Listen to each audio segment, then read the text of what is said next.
آپ سال میں ایک دفعہ کربلا سنتے ہیں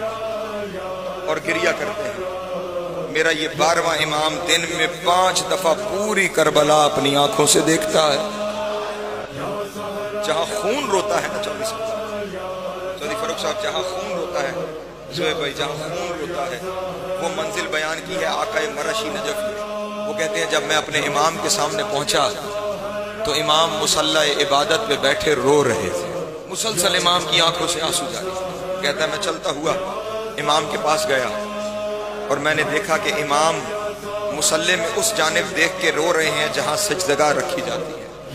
اور وہ کہتا ہے میں نے دیکھا اس سجدگاہ کے ساتھ 5 میخیں پڑی ہوئی ہیں، جن 5 میخوں پہ خون لگا ہوا،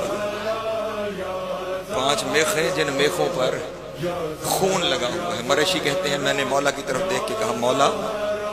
اتنا گریہ ان میخوں کو دیکھ کے کر رہے ہیں، یہ میخیں کیسی ہیں، ان پہ خون کیسا ہے جنہیں دیکھ کے آپ اتنا گریہ کر رہے ہیں؟ کہتے ہیں میرا سوال کرنا تھا، آنسو خون کے آنسوؤں میں تبدیل ہو گئے، اللہ خون کے آنسوؤں میں تبدیل ہو گئے۔ اور امام علیہ السلام نے ماتم کرنا شروع کیا، اور بہت دیر ماتم کرنے کے بعد کہا مرشی تو نے بڑا مشکل سوال کر دیا،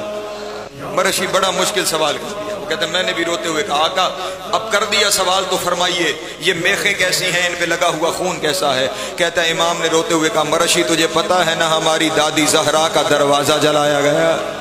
مرشی کہتا ہے میں نے اتنا ماتم کیا کہ میرا امامہ زمین پہ گر گیا، اور میں نے روتے ہوئے کہا مولا 1400 سال سے اسی بات پہ تو رو رہے ہیں کہ وہ دروازہ جس پہ نبی کھڑے ہو کے آیت تطہیر پڑھتے تھے اس دروازے کو جلایا گیا۔ کہتا ہے اس وقت امام نے خون کی آنسو روتے ہوئے کہا اے مرشی یہ 5 میخیں میری دادی کے دروازے کی میخیں ہیں،